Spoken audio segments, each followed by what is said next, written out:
Oi, oi, gente! Mais um episódio incrível aqui no podcast do Lado da Lá. E eu tô com uma pessoa super especial aqui. Ele que tem uma voz maravilhosa, que a gente sente um pedacinho lá do céu. E eu tô com ele, o Wester Reis. É um Olá, prazer tudo ter você bem? aqui com a Prazer é todo gente. meu. Queria saber um pouquinho do seu testemunho, como que foi a sua conversão, né? Se você veio já de uma igreja cristã, de uma família cristã. Conta pra Olha, gente um pouquinho. eu tenho 33 anos de idade, eu falo que eu tenho a idade de Cristo, né? Aleluia. E eu nasci no berço evangélico, né? Minha avó era aquela irmã do coque branco, aquela famosa irmã que todo mundo chama de irmã, Adoro. né? Glória a Deus. E aí, todos os netos que nasciam, ela apresentava no altar do Senhor. E aí, com 1 mês, ela me apresentou e minha mãe, com 2 meses, se converteu. No dia dos meus 2 meses, foi no culto, Jesus falou com ela e aí ela se converteu. E é algo que marca muito a minha vida e a minha história, que Deus usou um profeta para falar para ela assim: hoje Deus está te chamando para viver uma vida totalmente transformada nele, mas muito mais por causa de você, menos do que você imagina que é por causa de mim, não, mas é por conta do propósito que ele tem com essa criança. Uau. Se no fim de tudo Deus não é o suficiente, não se esqueça, você gerou essa criança para a glória de Deus. Então, para você não perder, fique nele. E desde então, eu cresci no berço evangélico, cantei que tinha uns 2 para 3 anos de idade. E até hoje estou aí cantando. Mas já teve algum momento da sua história, sua trajetória até aqui, que você já pensou em desistir, saiu dos caminhos do Senhor? Pode ser história de hoje. Tá aqui a Olha, eu ouvir. acredito que qualquer pessoa um dia pensou em desistir por conta de só estar atento ao cenário que está vivendo e ignorando a palavra que foi liberada, né? Sim. A Bíblia é bem clara em dizer que Jesus, ele, quando soube que Lázaro estava doente, ele já deu a resposta final no início, dizendo que não era para morte, mas quando ele chega, o cenário era de morte. Então, muita gente chama Marta de desequilibrada, sendo que Marta estava simplesmente focada num cenário. E que cenário? Meu irmão está morto e o Senhor disse que ia ressuscitar. Aí Jesus fala, ele vai ressuscitar. Ela, claro, na ressurreição dos mortos. Às vezes a gente foca muito no que está vendo e esquece do que já ouviu. E o que a gente escuta fala muito mais alto do que aquilo que a gente vê. Quem nunca ouviu falar, eu vou abrir uma porta e não tem parede? Sim. Quem nunca ouviu falar, Deus vai te curar, e o médico diz, tem tanto tempo de vida. Então, assim, todo mundo teve já um dia esse desejo ou pensamento em desistir. Eu não vou dizer para você que nesses 33 anos eu fui 100% crente, eu já saí da rota estando dentro da casa, já saí da presença estando dentro da casa, mas uma coisa que minha mãe sempre me ensinou é valorizar quem Deus é e respeitar o altar do Senhor. Então, assim, eu sempre fui aquele adolescente que cantava nos crianças, adolescentes, jovens, CIB, que na Assembleia de Deus é CIB, Sim. grupo dos varões, ainda cantava sozinho no Ministério de Louvor. Eu falava que cada culto era um DVD do Wester, com participações especiais. Isso Então, assim, jovenzinho. desde criança. É, Desde olha. criança. E aí, eu sempre prezei por isso, sabe? E minha mãe sempre falou, errou, vacilou, não suba no altar. Ninguém é perfeito, ninguém sobe no altar estando perfeito, mas existem coisas que te impossibilitam e que você precisa deixar fora dele para subir e fazer diferente. Então, assim, ter vontade sempre, sempre eu digo sempre pelo fato que a gente é humano, Sim. né? É o que eu sempre falo, que por mais espiritual que a gente seja, mais crente que a gente seja, mais básico que a gente se permita ser, Sim. tem uma hora que o Wester carne, o Wester humano, o Wester Sim. que carrega traumas, frustrações, uma hora vai querer falar mais alto, mas aí a gente precisa se agarrar à palavra. Quando a gente se agarra à palavra, né, o barco balança, a vontade de chutar o balde vem, e o único problema é que se chutar vai ter que ir lá buscar, né? Sim, então E eu você sou se gordo, então não fortalecia. dá. Ai, meu Deus. A bronquite já ataca, já pega a bombinha. Então deixa o balde ali, não chuta. Se chuta, mas não chuta o balde para não ter que ir lá correr para pegar. Então você se fortalecia mais na palavra, na Sim, busca mesmo de sempre. Deus. Minha mãe era mulher, sempre foi uma mulher, era não, porque ela tá viva, tá repreendida em nome de Jesus. Hoje eu até almocei com ela, que hoje ela pagou meu Glória a almoço. Deus. Vou deixar aqui registrado, me levou pro alto. Ai, olha o patrocínio. Mas assim, é uma coisa que eu sempre vi a minha mãe em momentos assim muito complicados, porque eu venho de uma família que meu pai nunca foi crente, se converteu estando preso. E aí minha mãe, para meu pai mandar uma lata de leite, mesmo tendo condições, minha mãe tinha que ir no monte chorar para Deus tocar nele. Então, assim, ter uma vida de fé. É o que eu sempre falo, que o apóstolo Paulo diz, né? Que é saber ser instruído. No pouco ou no muito, mas nunca ver um justo desamparado, né? E passar esse nível de necessidade. Você disse que o seu pai foi preso, né? E Sim, durante essa prisão dele, quase 15 anos. o que passava na sua cabeça, assim, você Raiva. com Deus? raiva, ódio. Eu nunca deixei isso ser algo muito aflorado, Sim. né? Porque eu entendia que esse sentimento não vinha de Deus. Sim. Mas eu me questionava muito e cada sábado que eu ia visitar meu pai no presídio, as minhas perguntas para Deus eram sempre a mesma. Quando foi que eu plantei isso para estar colhendo isso? Quando foi? Por que eu vivo uma família assim, toda desorientada, aquela loucura? Eu não pedi para vir ao mundo, aí venho numa família tão doida, minha mãe podia ter escolhido melhor e tudo mais. Eu lembro que teve uma época que meu irmão xingou minha mãe, eu bati no meu irmão. E aí foi uma loucura no meio do presídio, aí meu pai me deixou 2 anos sem vê-lo. Meu Deus. Eu mandava carta, ele não assistia, ele não lia, ele não mandava carta, e eu muito mal, porque eu não estava errado, quer dizer, estava, mas não estava. Mas toda ação gera reação, eu era adolescente. E aí teve um dia que eu perguntei para o Senhor Jesus essa mesma pergunta: por que o Senhor me deu essa família? Por que eu estou vivendo a consequência de uma escolha que não foi minha? E Deus falou de forma explícita para mim dessa forma: não é ruindade, é propósito. E aí hoje, não só hoje com 33 anos, mas depois com o tempo você vai amadurecendo, você vai convivendo com Cristo, tendo uma vivência diária, você vai percebendo que, biblicamente falando, tem tantas passagens, mas tem uma que me marca muito, é sobre aquele rapaz que nasceu cego. E a Bíblia vai dizer que Jesus chega até ele junto dos discípulos e pergunta, os discípulos perguntam, quem foi que pecou? O pai, a mãe ou ele? E Jesus fala, ninguém pecou. Mas o que ele vive é para que a glória do nome do Senhor fosse manifesta na vida dele. Então hoje eu entendo, não hoje, mas de um tempo, entendo que o que para mim parecia ser ruindade do céu não era ruindade, era propósito para que hoje eu estivesse aqui. E abençoando e alcançando vidas através do meu testemunho. E eu não digo nem de altar, nada disso não, mas de vivências particulares mesmo, de pessoas que às vezes eu nunca vi, manda mensagem no direct quando eu vejo, falou a vida inteira.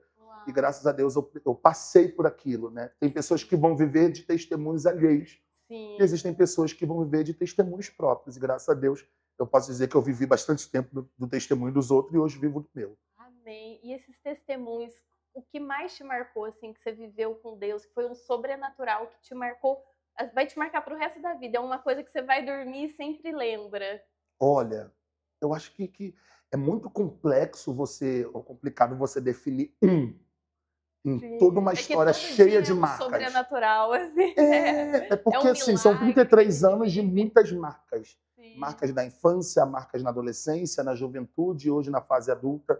Então, assim, se fosse prender isso, é muito complicado. Mas eu lembro do dia que eu estava cantando no presídio, lá tinha culto, e aí eu ia cantar, e aí eu falava assim, Senhor, um monte de presidiário vem aqui aceitar Jesus, quando vai ser o dia do meu pai? Sim. Até que um dia eu estou cantando, e antigamente eu tinha mania de cantar com o olho fechado, alguém vai se identificar com isso. E quando você percebia, eu já tinha mexido o corpo, estava quase de costas para a igreja.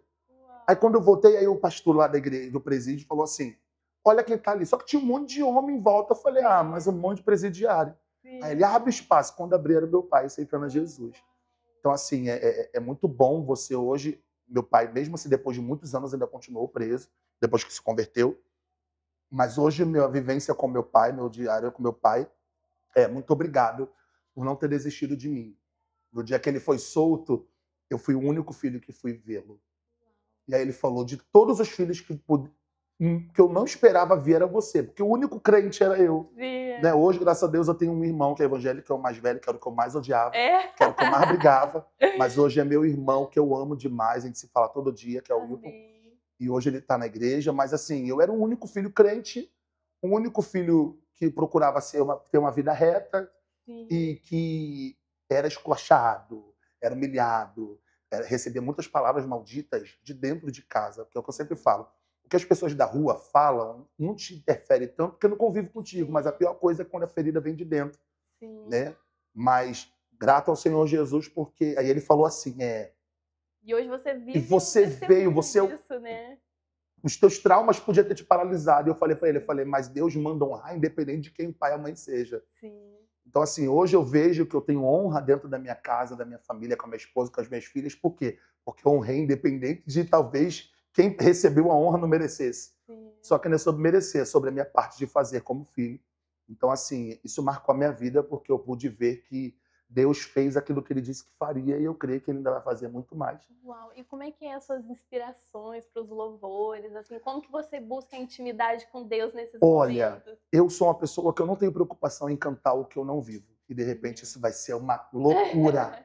Eu sei que você que está escutando isso agora, você está me batendo, você está querendo dar na minha cara e você vai printar isso. Mas por que eu estou falando isso? Porque eu entendo que, por mais que eu não viva, se Deus quiser que eu viva, Ele vai fazer eu viver.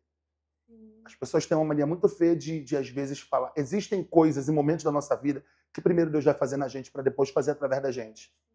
Mas Deus pode muito bem me usar para declarar cura e eu precisando da cura. Deus pode muito bem me usar para ser canal do fluir dele, para poder liberar algum acesso no reino do Espírito para sua vida, para uma porta de emprego, eu entregando o currículo todo dia. Sim. Por quê? Porque eu entendo que Deus, ele é independente dele fazer na minha vida. Então, eu não tenho essa dificuldade de cantar o que eu não vivo. Eu tenho dificuldade de cantar aquilo que talvez eu não gostaria de viver. Mas quando você entende que não é sobre o que você quer cantar, mas é sobre o que Deus quer fluir através da sua vida, você canta porque ele vai te fazer viver ou não.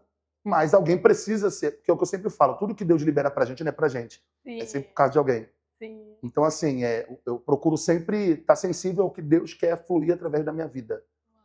Eu me programei. Eu sempre mando para os meninos, olha, música tal, tom tal, música tal, tom tal. Não está na ordem e pode ser que a gente não vai cantar nenhuma delas. Pode ser que mude, E o Espírito Santo mude, tudo Deus toca no meu coração. de estar a banda inteira e Deus falar, eu só quero usar hoje você como tecladista.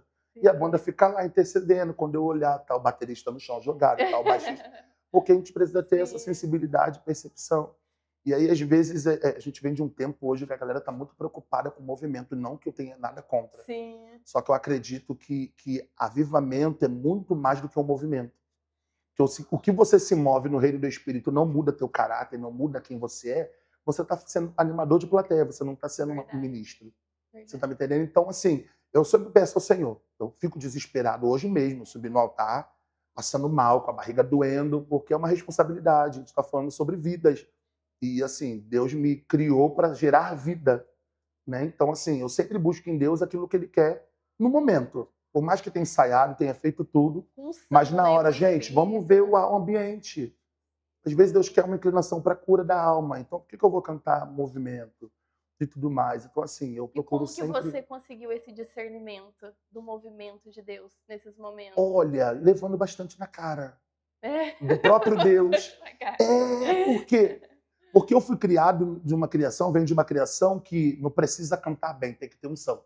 Sim. Não precisa tocar bem, tem que ter unção. Entendeu? E você concorda com isso? Nunca! Não. Eu acho que a unção e o chamado que Deus fez sobre a sua vida tem que andar junto. Sim. Entendeu? Claro que cada um tem que ficar na vocação que foi chamado. Então, se você não canta, para de insistir. Aleluia. Gente, vai pra pregação. Deus me mostrou um DVD. De repente era um DVD de pregação. Era um DVD de mensagem, de coach, de cura, de... Sabe por quê? Porque, vamos ser sinceros, de repente você não entende de música, mas quando você escuta alguém desentoado, te incomoda. Sim, verdade. Quando o som tá alto demais, mas não tá aquela coisa alta, mais audível, com tranquilidade te incomoda. Então, a mesma sensação quando você escuta alguém desafinado. Você fica incomodando. Então, eu acredito que assim é. E ao mesmo também quando alguém louva e não tem unção. Dá mesmo, então não tá louvando. Não tá louvando, tá cantando, né? É o famoso latão, lindo por dentro, que faz até barulho, mas é oco. Sim. Entendeu? Tá bonito por fora, mas é oco por dentro. Sim. Entendeu? Tem muito disso. E eu já fui muito um latão, com uma voz bonita, com uma aparência bonita, mas vazio por dentro. Por quê? Porque eu ficava preocupado no que as pessoas, no retorno das pessoas. Às vezes a gente acha que se não levantou a mão, Deus não agiu. Que se não teve alguém caindo endemoniado e levantando liberto, se não teve alguém levitando na hora que tu tá cantando, Deus não tá agindo. Só que Deus ele tem a sua multiforma de agir. Com uns vai ser no movimento, com outros vai ser na calmaria. O que importa é que uma vida. Se Deus tiver me trago hoje aqui no Liberta para poder ter falado com uma vida, eu já tô mega feliz. Eu já tô mega feliz. E as pessoas precisam ter esse entendimento. Eu custei a ter esse entendimento, porque, como eu venho de uma família que ninguém canta, né? Eu tenho um tio que é afinado, minha mãe é afinada, mas minha mãe é pastora, bispa de igreja e tudo mais. Depois de mim, eu tenho um casal de primos que cantam, mas assim, eu não tinha dentro de casa essas referências. Tipo assim, olha, tem que ser instruído, olha só, tem que cantar isso, tem que fazer isso daqui tem excesso. Então, automaticamente, eu tive que aprender como? Levando na cara de Jesus, sendo moldado pelo oleiro. Mas você teve alguém que te auxiliou nesse momento? Vou te ser sincero, o próprio Deus. O próprio Deus. Porque, por exemplo, eu canto desde os meus 2 para 3 anos e nunca fiz aula de canto. E eu vivo da música e para música. A primeira vez que eu entrei no estúdio para gravar, eu tinha 14 anos, né? E Então, como que assim, foi esse convite para gravar no estúdio? Você já então eu trabalhava fazia. com música? Então, eu não trabalhava. Eu era simplesmente um membro da igreja que cantava no Aham. louvor em todos os departamentos. O famoso DVD que eu te falei. Sim. Eu gravava por culto. E aí, nisso, poxa, mas vai ter uma gravação em tal estúdio. E olha que lindo. Não sei se vocês conhecem, o estúdio Reuel, que é o estúdio da Cassiane e do Jairinho. Sim. Gente, eu não comecei fraco, não. Aleluia! Eu já começou meu ano. E aí eu fui gravar lá e aí eu fiquei maravilhado. E aí teve uma hora que o produtor falou, olha, eu preciso que faça essa nota. Aí a gente gravou, falei, poxa, desculpa, essa nota tá fora. Ele não tá não, falei, tá. Ele, mas quem é você? Falei, sou só a pessoa que tá reproduzindo o que você tá pedindo, eu não tô produzindo nada. Mas escuta direito com o fone. Quando ele escutou, ele, meu Deus, e tudo mais. Ele, vamos fazer o seguinte, grava aquilo que vier na tua mente e direciona a galera. Foi ali a primeira vez que eu fui chamado só para gravar e no fim de tudo fiz uma direção vocal ali. E desde então sempre gostei disso. O grupo de crianças da minha igreja cantava com divisão de voz. Os adolescentes, os jovens, assíbios, os varões, todo mundo. Então assim, eu sempre tive essa sensibilidade auditiva. E desde então gostei, mas nunca achei que seria algo que seria pro resto da vida. E eu digo isso por quê? Porque eu nunca, minha mãe é prova disso, eu nunca orei para viver o que eu vivo hoje. A minha oração para Deus sempre foi e até hoje é, Senhor, eu só quero entrar onde o Senhor quer que eu entre. Eu só quero subir no altar que o Senhor quer que eu suba. Se não for, eu não quero. Porque, assim, não tem problema sonhar. Mas é uma coisa que eu sempre falo, se o que eu sonho não está linkado ao que Deus quer, é melhor que eu não sonhe. Porque por mais que eu sonhe, a vontade de Deus continua sendo soberana. E é ela que vai ser prevalecida. E ela tem força, né? Quando Ela é a própria ser, força. Então, assim, desde então, aí com 19 anos, eu ouvi a voz de Deus no meu trabalho, eu trabalhava de carteira assinada e tudo mais, e Deus falou, abra a mão. Uau. Eu falei, não vou abrir não. Tava desenrolando com a minha hoje esposa. Mole, como? E aí nisso, Deus continuou falando, até que teve uma hora que eu falei, poxa, não tem pra onde eu fugir. Ou eu aceito, né? Para algumas pessoas parece que tem opção, mas para outras não existe opção. Sim. Ou você aceita o que Deus quer, ou você vai ter que aceitar o que Deus quer. Sim. Na amor ou na dor, mas vai ter que aceitar. Aí eu aceitei, conversei com ela. Quando a gente não aceita, Deus...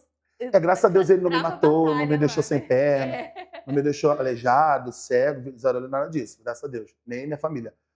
Mas assim, eu conversei com ela, falei, ó, vamos viver de provisão diária. Tá disposta? Não, falando só, a gente não tá nem namorando. A gente nunca se deu beijo, nem nada. Tô falando agora, porque a gente já acaba até o diálogo de desenrolo. Você mantinha um relacionamento cristão nessa época, assim? Então, porque antes não era tão cristão. Então eu falei assim, poxa, eu tô cansado de passar na vida dos outros passar na minha vida sem propósito. A próxima pessoa que eu for namorar vai ser para levar para o altar até que a morte nos separe. E aí eu fiquei quase 6 meses conversando com a minha esposa sem dar um beijo. Ela doida pra beijar um negão aqui. Aleluia. Te amo, amor. I love you. Mas... E eu sempre respeitei ela e eu falei com ela, eu falei, eu não quero que você seja mais uma na minha vida. Tanto que no dia que eu pedi ele namoro, eu não pedi ele namoro, eu pedi ele casamento. Eu falei, casar comigo, mas a gente namora.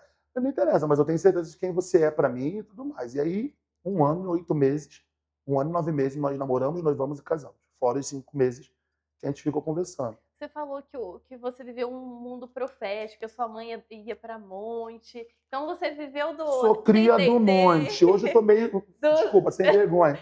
Né? Apesar que semana retrasada eu fui no monte, aleluia. Mas assim, fui criado nesse mistério, nesse manto. Sim. E até hoje. Eu só não me visto... É o que eu sempre falo. Eu sou do manto, eu não sou da marcha. Sim. Entendeu? E qual é a diferença, pra quem não pra entende? Pra mim, quem é do manto é uma pessoa que entrega a profecia, que tem dons de revelação. Mas marcha. Sim. Você não vai me ver marchando. Primeiro que, né, tô gorda dessa. Aleluia. Minha bombinha tá onde? Tá até aqui no bolso, aleluia. Mas não é nem por questão disso. Eu acho que como eu falei mais antes, um pouquinho antes, Deus ele tem multiforma de agir com cada um. Deus chamou para um propósito. Sim. Entendeu? O que importa é que você tenha sido chamado e escolhido. Agora, eu não sou obrigado, eu falo sempre, eu amo o Corinho de Fogo, sou criado no fogo e tudo mais, mas você nunca vai me ver marchando. Agora, minha esposa já é da marcha. Entendeu? Amém. Mas eu já não sou da marcha. Mas assim, pra mim, na minha visão, é isso. É você não rodar, marchar, e isso não quer dizer que você não seja do manto. Tem muita gente que quer ser do manto, né? Buscar a presença de Deus, buscar revelações, ter dons espirituais. O que você falaria para essas pessoas que estão nessa busca, né?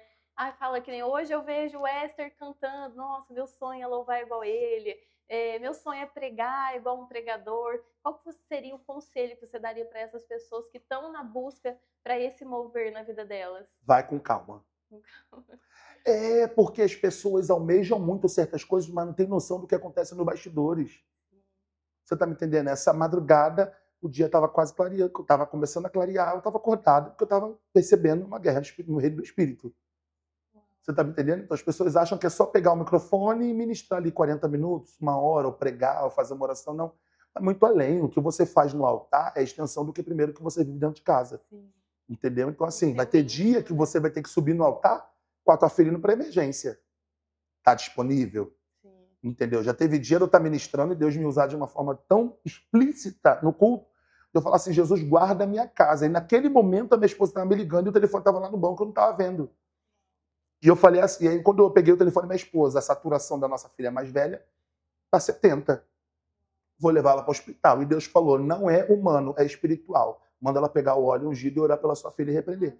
Ela orou, ungiu e a saturação dela voltou. Então, assim, não tem problema desejar isso. Mas entenda que é muito mais do que o que você faz no altar.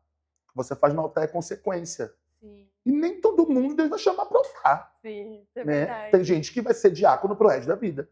Tem gente que vai ser obreiro pro resto da vida. E tem gente que vai ser o varão da intercessão ali, que limpa bem o banheiro, que organiza bem as coisas, que tem prazer de servir as pessoas. E você não está deixando de servir nem fazer algo para Deus. Verdade. Às vezes a gente se preocupa, a gente tem muito essa necessidade, eu quero subir num altar Quero brabo, aparecer, famoso, né? isso e aquilo. Não. Porque, eu vou ser sincero, é muita gente braba na casa dos outros, mas dentro da sua casa não é brabo. Uau, forte isso. É muito pai espiritual na igreja, mas a filha tá tendo depressão, cortando os pulsos. Por quê? Porque teve um pai ausente. Esposas que se suicidam. Por quê? Porque estão em depressão. Porque o marido está rodando o mundo inteiro, está na igreja, o pastor é o brabo. Você, é o que eu sempre falo, melhor do que ser brabo na casa dos outros, seja brabo dentro da sua casa. Quer ser pleno, é saber que eu estou aqui hoje, mas eu tenho uma esposa que dá testemunho de mim dentro de casa, que eu posso rodar o Brasil inteiro e para fora do Brasil, e eu sei que eu tenho uma esposa que dá testemunho de quem eu sou, dentro de casa, do caráter que eu sou, que eu exerço e que eu demonstro dentro de casa. Minhas filhas, a mesma coisa. Então, assim, desejo, mas deseje sabendo primeiro de Deus. Senhor, o que o Senhor quer para mim? Porque às vezes a gente deseja muita coisa, mas não pergunta para Deus o que a gente quer. Sim. Aí se decepciona no ministério, se decepciona cantando, se decepciona pregando. Por quê? Porque é o que eu sempre falo. As pessoas, às vezes, têm muito essa necessidade. Eu falei aqui no começo, né? Que eu sou cabeleireiro e tudo mais. Trabalho com produção. Eu viajo para tudo qualquer lugar, sai para cantar. Eu vendo bolo de pote. Eu vendo biscoito amanteigado. Eu vendo trufa. Porque eu sei que o calo aperta. Eu tenho que pagar aluguel da minha casa, tenho que sustentar minha casa. Não é só glamour, né? Porque a gente está viajando de avião, isso e aquilo. Às vezes a gente vai para a igreja e chega lá na igreja, o pastor da igreja some, não te dá o que foi combinado e você tem que se virar e voltar para casa. Verdade. A gente faz E tem que voltar para casa com leite, com mucilãozinho, aleluia. Porque lá em casa as crianças são bravas, o Nescauzinho. E a esposa também, ali, apesar que agora tá numa vibe meio fitness. Glória a Deus, mas é muita alface, é muito legume, é proteína, é 40, 150 gramas, não sei quantas gramas. Então, assim, pergunte para Deus, é o que eu sempre falo. Eu, para poder decidi hoje viver para Deus, eu perguntei muito a Ele, não por duvidar da ordenança que Ele me deu, mas porque eu sabia que eu estava querendo formar uma família, entendeu? Sim. E aí, às vezes, é doido. Tem dia que você soube que era Deus falando com você? A gente sabe. A gente sabe. A gente sabe, a gente não tem dúvida, a gente não tem variação. A voz de Deus, a presença de Deus é inconfundível. Sim. A gente sabe, a gente sente o perfume de quando Ele chega, a gente sabe quando é Ele que está falando. E também sabe quando não é Ele que está falando. Sim. E assim, é o que eu estou te falando. Quando Deus falou comigo, abre mão do emprego, me trouxe paz. Mas o meu lado humano, não queria, eu ganhava bem a beça. Trabalhava de segunda a sexta, bonitinho, chegava cedo em casa. Um salário para um rapaz de 19 anos alto e tudo mais. Só que não era sobre valor, era sobre propósito. Não era sobre o que eu ganhava todo dia 5, todo dia 15. Era sobre o plano que Deus tinha para minha vida. Tem mês que eu não recebo nem a metade do que eu recebia quando eu tinha 19 anos. Sim. Entendeu? Mas eu durmo a noite inteira. Sim. Tenho paz, vivo em harmonia com a minha família. Tem dia que às vezes... Gente, o gás da tua casa só acaba no dia que você não tem dinheiro. O meu acabou essa semana e eu não tinha R$1 para comprar. Eu falei, Senhor, a comida tá pronta. Mas também estava pronta. Sim. Terminou a comida, o gás. Eu vou mandar. Falei, Senhor, não vou me desesperar. O Senhor sabe que eu preciso do gás. E quando eu menos esperei, recebi um Pix e comprei o gás. Amém. Deus faz, né? Deus cuida. Quando você está debaixo da palavra, ele te garante. O problema é quando você não está debaixo da palavra e quer forçar uma parada que não existe.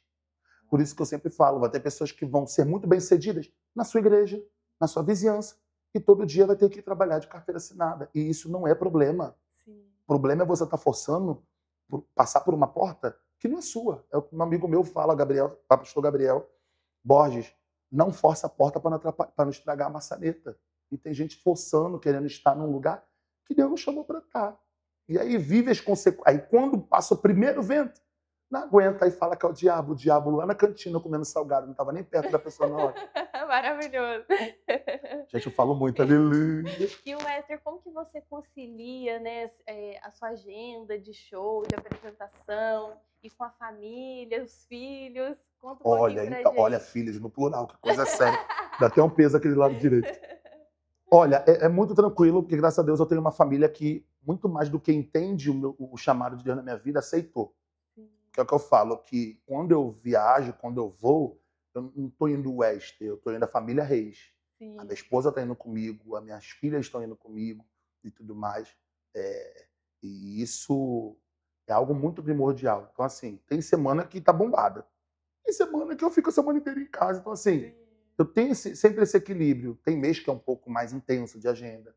Eu já explico para ela. Tem mês que não é. E ela entende pelo fato de não só ser uma questão ministerial, mas também é algo que traz sustento para dentro da nossa casa. Sim. Então, é como se fosse, assim, na linguagem terrena, como se fosse um emprego, como qualquer um outro pai que precisa, às vezes, sair e ficar embarcado 15 dias, né? Ou coisa do tipo. Mas sempre com uma administração, porque eu entendo que, como eu falei, não adianta ser bravo lá fora, também tem que dar assistência dentro. Uau! E deixa uma mensagem para as pessoas hoje aqui, essas pessoas que estão buscando a presença de Deus. O que seria algo que você deixaria, né, para essa geração, para que fique guardado na tábua assim, da sua vida, uma mensagem? Fala assim, o Esther deixou essa mensagem aqui na Terra. Qual seria? Olha, não deixe aquilo que te cerca alterar quem Deus chamou você para ser. A Bíblia vai dizer que José foi vendido pelos irmãos pelo simples fato de ter tido um sonho. E para algumas pessoas José era bocudo. Só que José contou sonho para a família.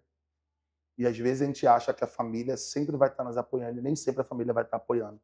Mas o que me alegra é que José passou por tantas etapas. Foi vendido, virou escravo, presidiário.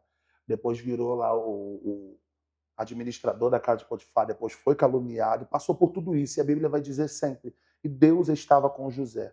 O lugar muda, mas se eu tenho a presença, isso não importa.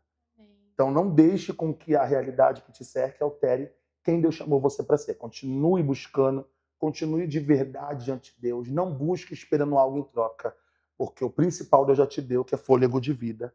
E eu creio que você vai alcançar a plenitude do que Ele tem para sua vida. Amém. E um versículo que lá do Esther, lá... é o versículo da minha vida. Jeremias, capítulo 1, versículo 19.